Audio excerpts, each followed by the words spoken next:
Hello दोस्तों, मैं महबूब आलम।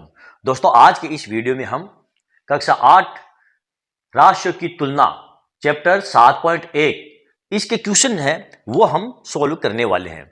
और पूरे के पूरे जो क्वेश्चन है 7.1 के वो आज हम सोल्व करेंगे। तो आप इस वीडियो को पूरा जरूर देखें, ठीक है।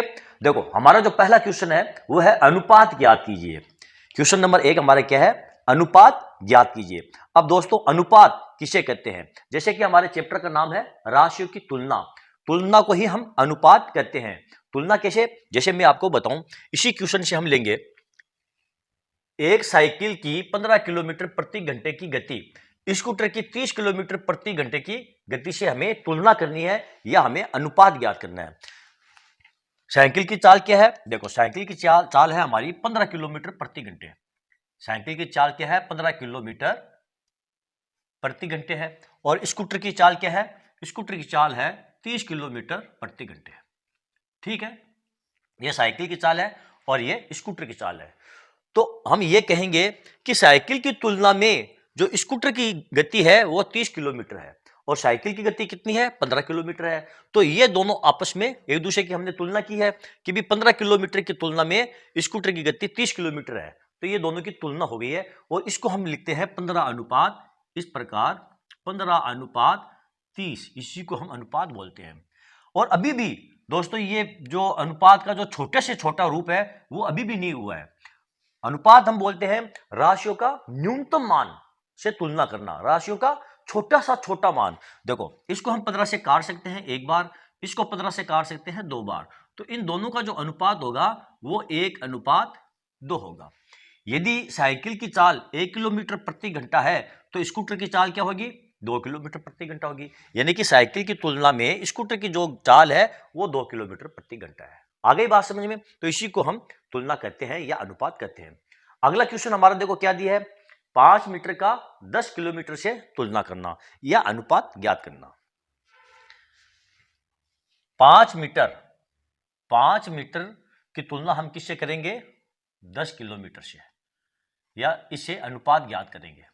ठीक है, तो यहां पर आप ध्यान दो, ये तो मीटर के अंदर है और ये किलोमीटर के है। तो जब भी हम अनुपात ज्ञात करते हैं तो राशियां जो है वो समान होनी चाहिए, या तो किलोमीटर के अंदर होनी चाहिए या मीटर के अंदर होनी चाहिए। तो सबसे पहले हम हमारी जो राशि है उनको बराबर करेंगे, या तो हम इसको किलोमीटर में करेंगे या फिर मीटर में करेंगे। यदि राशियों को हम मीटर में करते हैं तो यहां पर हमें मीटर में 1000 का भाग देना पड़ेगा, तब किलोमीटर आएगा। तो फिर हमारा जो ये कैलकुलेशन है वो थोड़ी टफ हो जाएगी। तो हम इसको इसमें मीटर में बदल लेंगे। जैसे ये 5 मीटर है, ये हमारी 5 मीटर हो गई, और अनुपात 10 किलोमीटर, यानी कि 1 किलोमीटर में कितने मीटर होते हैं? 1000 मीटर। तो आप इसको 10 गुणा ये 1000 लिख दो। अब देखो, इसका छोटा रूप क्या हो जाएगा? इसको 5 से काट दो तो ये हो जाएगा आपका 1 मीटर, और इसको आप 5 से काट दो 2, तो ये हो जाएगा 2000। ये आपका अनुपात है दोस्तों, यानी ये 1 मीटर है और ये 2000 मीटर है, 1 की तुलना में 2000। ठीक, अगला हम लेते हैं, देखो 50 पैसे का 5 रुपए से अनुपात हमें ज्ञात करना है। तो ये है 50 पैसे है हमारे, और 5 क्या है? रुपये है। तो हमें क्या करना पड़ेगा? राशि को पहले समान करना पड़ेगा, या तो इसको पैसों में बदल लो या फिर इसको रुपये में बदल लो। तो हम इसको पैसों में बदलेंगे। देखो, ये हो गया 5 पैसे, और अनुपात ये हो जाएगा 5 गुणा 100, यानी 500 पैसे हो जाएंगे। छोटा रूप क्या हो जाएगा? देखो, इसको काट दो तो ये हो जाएगा 1:, और सॉरी ये 50 पैसे है, ये 5 पैसे नहीं है, ये 50 पैसे है। यहां पर ये 50 पैसे है। 50 पैसों का जो अनुपात हमें ज्ञात करना है वो किसके साथ करना है? 5 रुपए के साथ। तो ये 50 पैसे हो गए आपके, और ये क्या हो जाएगा? अनुपात 5 गुणा ये 100, 500 हो गए। अब देखो, इस जीरो से इस जीरो को काट दो, 5 से 5 कट जाएगा, तो ये आपका हो जाएगा 1:10। ये आपका अनुपात हो गया है। 50 पैसे और 5 रुपए का जो अनुपात है वो 1:10 होगा। ओके दोस्तों, चलो देखते हैं हमारा नेक्स्ट क्वेश्चन। ये रहा हमारा अगला क्वेश्चन। निम्नलिखित अनुपातों को प्रतिशत में बदलो। 3:4 और 2:3, इनको हमें प्रतिशत में बदलना है। तो कैसे बदला जाता है? प्रतिशत में बदलने का मतलब क्या हुआ? 100 में बदलना। किसमें बदलना, 100 के अंदर बदलना, यानी 100 से तुलना करना। इसको हम इस प्रकार लिख सकते हैं 3:4 को, जैसे ये है 3:4, इसको हम लिख सकते हैं 3/4। इसका क्या मतलब हुआ, 4 में से ये 3, इसके 4 है तो इसके ये 3 है, तो जब 4 में से 3 है तो 1 में से हो जाएगा 3/4, और 100 में अनुपात जो प्रतिशत है वो 100 से निकाला जाता है, तो इसको हम करेंगे ये 100 से गुणा, तो इसको काट दो, ये हो जाएगा आपका 25, 25 को 3 से गुणा कर दो, ये हो जाएगा आपका 75%। तो 3:4 इसका प्रतिशत रूप क्या है, ये 75% है। ठीक है, अगला हम लेते हैं 2:3, ये है आपका 2:3, इसको आप 2/3 इस प्रकार लिख करके और 100 से गुणा कर दो। ठीक है, तो अब आप इसको कैसे काटोगे, 2 को 100 से गुणा कर लो, तो ये हो जाएगा आपका 200/3, और बराबर ये हो जाएगा आपका 66 से ही 2/3, ये प्रतिशत, ये आपका आंसर है। कुछ भी नहीं है दोस्तों, जब भी आपको प्रतिशत में बदलना है तो इनको आप बट्टे में लिख लो, 2/3 और 100 से गुणा कर दो, इसको आप 3/4 के रूप में लिख लो और 100 से आप गुणा कर दो, आपका ये प्रतिशत रूप आ जाएगा। ओके, चलो देखते हैं नेक्स्ट क्वेश्चन। दोस्तों ये रहा हमारा अगला क्वेश्चन, बहुत ही शानदार क्वेश्चन है, ध्यान से देखना। 25 विद्यार्थियों में से 72% विद्यार्थी गणित में रुचि रखते हैं, कितने प्रतिशत विद्यार्थी गणित में रुचि नहीं रखते। यहां पर हमको दिया है कुल विद्यार्थी 25 है, और 25% विद्यार्थियों में 72% विद्यार्थी है जो कि गणित में रुचि रखते हैं, और हमें उन विद्यार्थियों का प्रतिशत ज्ञात करना है जो कि गणित में रुचि नहीं रखते। इसके लिए हमें क्या करना पड़ेगा, सबसे पहले उन विद्यार्थियों की संख्या ज्ञात करनी पड़ेगी जो गणित में रुचि नहीं रखते। कुल विद्यार्थी हमारे पास कितने हैं, 25। देखो कुल विद्यार्थी हमारे पास कितने हैं, 25, और 25 का 72% क्या है, रुचि रखते हैं। तो इसका मतलब ये हुआ, ये जो 72% है, यदि कुल विद्यार्थी 100 है, मान लो यदि कुल विद्यार्थी 100 है तो 100 में से ये 72 विद्यार्थी हैं जो कि रुचि रखते हैं। यदि एक विद्यार्थी हो तो ये हो जाएगा 72 बट्टे ये 100 और गुणा ये 25, इसको आप काट दो, ये 4 और इसको काट दो, बराबर ये 18, यानी कि 18 विद्यार्थी ऐसे हैं 25 में से जो कि गणित में रुचि रखते हैं, यानी कि 25 में से 18 विद्यार्थी क्या है, रुचि रखते हैं। अब कितने विद्यार्थी रुचि नहीं रखेंगे, तो आप 25 में से 18 को घटा दो, यानी 25 माइनस 18 बराबर ये 7 विद्यार्थी ऐसे हैं जो कि गणित में रुचि नहीं रखते। तो इनका प्रतिशत कितना होगा, यानी ये जो 7 विद्यार्थी है ये 25 विद्यार्थियों में से है। यदि 25 विद्यार्थी हैं तो 7 विद्यार्थी हैं जो कि रुचि नहीं रखते हैं, और प्रतिशत हमेशा 100 पर निकाला जाता है। तो इसको आप इस प्रकार ज्ञात कर सकते हैं, 7/25 गुणा ये 100, इसको आप काट दो, 4 मरतबा 7 को 4 से गुणा कर लो, बराबर ये 28। तो 28% जो विद्यार्थी है वो गणित में रुचि नहीं रखते हैं। इसका मतलब ये हुआ, यानी यदि कुल विद्यार्थी 100 है तो 100 में से 28 जो विद्यार्थी है वो रुचि नहीं रखते, इसी को हम प्रतिशत कहते हैं। ओके, चलो देखते हैं हमारा नेक्स्ट क्वेश्चन। ये रहा हमारा अगला क्वेश्चन। एक फुटबॉल टीम ने कुल जितने मैच खेले उनमें से 10 में जीत हासिल की, उनकी जीत का प्रतिशत 40 था, तो उस टीम ने कुल कितने मैच खेले। अब यहां पर हमको टीम ने जितने मैच खेले हैं उनकी तादाद हमको पता करनी है।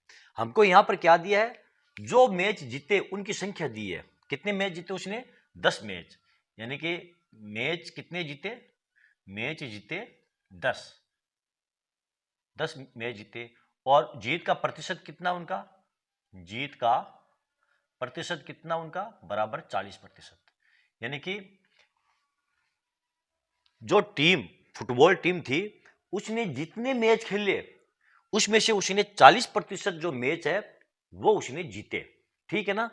और जो मैच उसने जीते उनकी संख्या है 10। हमें ज्ञात करना है कि उसने कितने मैच खेले।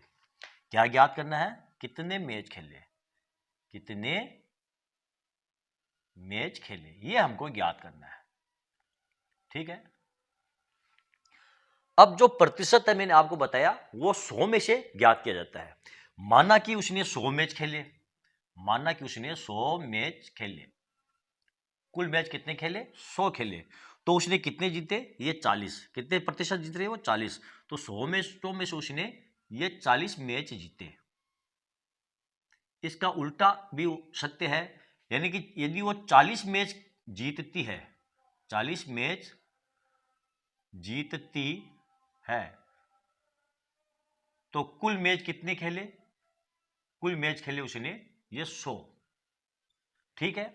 और एक मैच जीतती है, तो एक मैच जीतती है तो कितने मैच खेलेगी वो? 100 बटे ये 40, ओके। और 10 मैच जीतती है तो इसको आप गुणा 10 कर दो। अब देखो 0 से ये 0 चला गया, इसको काट दो, बराबर ये 25। यानी उसने कितने मैच खेले? ये 25 मैच खेले, उसने 25 मैच खेले, कुल 25 मैच खेले उसने। ये आपका आंसर है दोस्तों, ठीक है। चलो देखते हैं हमारा नेक्स्ट क्वेश्चन। दोस्तों ये रहा हमारा अगला क्वेश्चन। यदि चमेली के पास अपने धन का 75% खर्च करने के बाद 600 रुपए बचते हैं तो उसके पास शुरू में कितने रुपये थे? यहां पर क्या पूछा गया है? चमेली के पास शुरू में कितने रुपए थे यदि वो 75% खर्च कर देती है अपने रुपए में से, और उसके पास कितने बचते हैं? 600 रुपए बचते हैं। मान लेते हैं कि उसके पास शुरू में 100 रुपए थे। हम मान लेते हैं, मानना उसके पास कितने रुपए थे? 100 रुपए थे। शुरू में उसके पास कितने रुपए थे? 100 रुपए थे। और इन 100 रुपए में तो उसने कितने खर्च किए? 75 रुपए खर्च कर दिए। खर्च कितने किए उसने? खर्च किए ये 75 रुपए, यानी 100 रुपयों में से 75 रुपए उसने खर्च कर दिए। तो शेष उसके पास कितने रुपए बचेंगे? 100 माइनस 75 करेंगे, यानी कि ये 25 रुपए शेष बचेंगे। अच्छा, यदि उसके पास ये 25 रुपए शेष बचते हैं तो उसके पास कुल कितने रुपए थे? 100 रुपए थे। 100 रुपए में से जब उसने 75 रुपए खर्च किए तो उसके पास कितने रुपए? 25 रुपए बचे, यानी कि 25 रुपए बचते हैं तो उसके पास रुपए कितने थे? 100 रुपए थे। ये है बात। देखो, यदि उसके पास 25 रुपये शेष रहते हैं तो कितने रुपए थे? 100 रुपए थे। और यदि 1 रुपया शेष रहता है, मान लो 1 रुपया शेष रहता है, तो उसके पास कितने रुपए थे? 100 बट्टे ये 25। और 600 रुपये शेष रहने पर उसके पास कितने रुपए शेष थे? 600 रुपये। ये 600 रुपये उसके पास शेष थे, तो आप 600 से गुणा कर लो, गुणा ये 600। अब देखो इसको काट दो, 25 चौके 100, 4 को 600 से गुणा कर लो, 2400। शुरू में उसके पास कितने रुपए थे? 2400 रुपए उसके पास शुरुआत में थे। और इसमें से उसने जो भी रुपए खर्च किए, खर्च करने के बाद उसके पास 600 रुपए शेष रहे। ओके, चलो देखते हैं हमारा नेक्स्ट क्वेश्चन। यह रहा हमारा अगला क्वेश्चन। क्वेश्चन थोड़ा लंबा है पर है बड़ा शानदार क्वेश्चन। यदि किसी शहर में 60% व्यक्ति क्रिकेट पसंद करते हैं, 30% फुटबॉल पसंद करते हैं और शेष अन्य खेल पसंद करते हैं, तो ज्ञात कीजिए कितने प्रतिशत अन्य खेल पसंद करते हैं। यदि कुल व्यक्ति 50 लाख है तो प्रत्येक प्रकार के खेल को पसंद करने वाले व्यक्तियों की संख्या ज्ञात कीजिए। क्वेश्चन थोड़ा सा लंबा है दोस्तों, लेकिन बहुत ही शानदार क्वेश्चन है। इसमें हमको क्या पूछा गया है? हमको यह पूछा गया है 60% व्यक्ति क्रिकेट पसंद करते हैं, 30% फुटबॉल पसंद करते हैं, तो हमको यह पूछा गया है पसंद करते हैं, शेष अन्य खेल पसंद करते हैं, तो उनका हमें प्रतिशत पूछा गया है जो अन्य खेल पसंद करते हैं।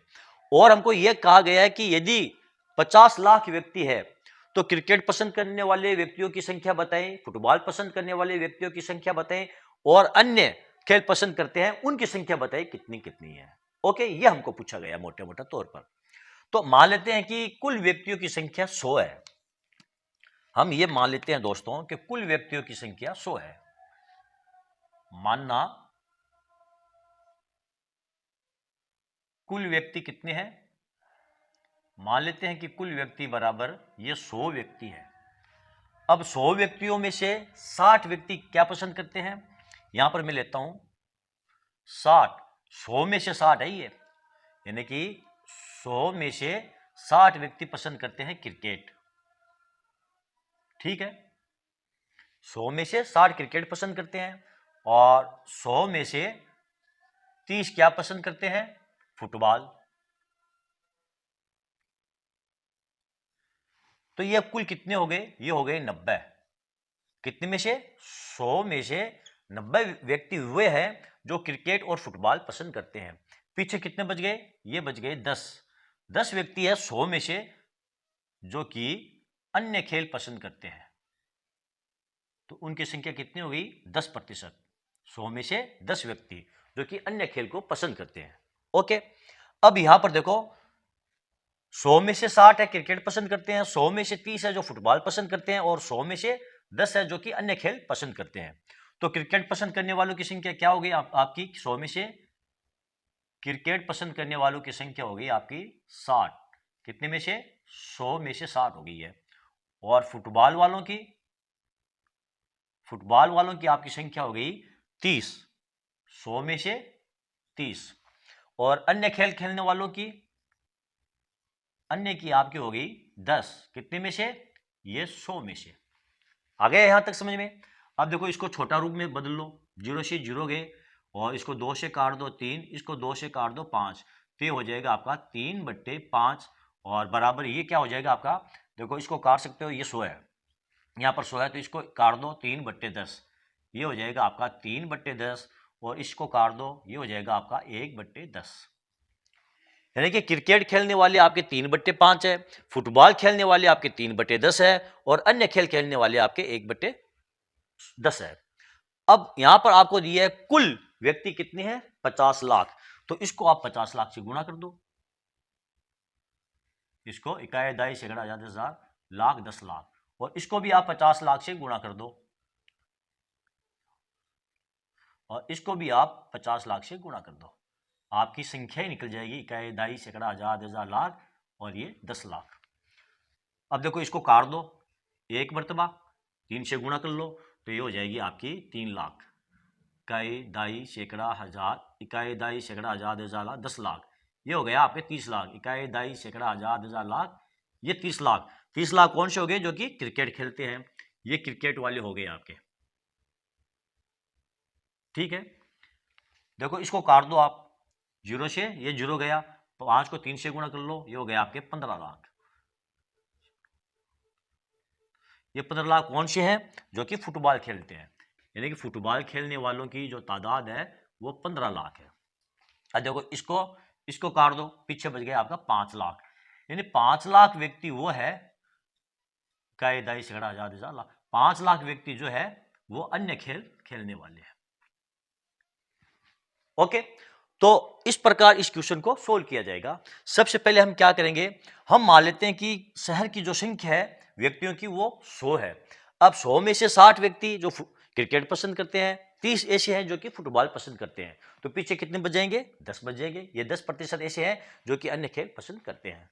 अब कुल व्यक्ति हमको 50 लाख दिए हैं, तो हम ये देखेंगे कि 100 में से कितने हैं, 60 है, 100 में से 30 है, 100 में से 10 है। इसको छोटा रूप में हमने लिख लिया 3/5, 3/10 और 1/10, यानी कि 5 व्यक्तियों में से 3 व्यक्ति क्रिकेट खेलते हैं, तो 50 लाख में से कितने खेलेंगे, गुणा करके ये इसका हमने हल निकाल लिया। इसी प्रकार तीनों का हमने हल ज्ञात कर लिया। ओके दोस्तों, तो ये हमारा लास्ट क्वेश्चन था, क्वेश्चन नंबर 6, और इसी के साथ हमारी प्रश्नावली ये जो 7.1 है राशियों की तुलना, ये फिनिश हो चुकी है। तो दोस्तों आज का ये वीडियो आपको कैसा लगा, यदि आपको मेरा ये वीडियो अच्छा लगा है और आपको इससे कुछ सीखने को मिला है, आपको कुछ फायदा हुआ है दोस्तों, तो फिर आप इसे लाइक और शेयर जरूर कीजिए। और हाँ दोस्तों, यदि अभी तक आपने मेरे चैनल को सब्सक्राइब नहीं किया है तो आप मेरे चैनल को सब्सक्राइब कीजिए और नीचे जो घंटी वाला बटन दिखाई दे रहा है उसको दबाना ना भूलें। तो चलो दोस्तों, मिलते हैं अगले वीडियो में अगले टॉपिक के साथ, तब तक के लिए धन्यवाद।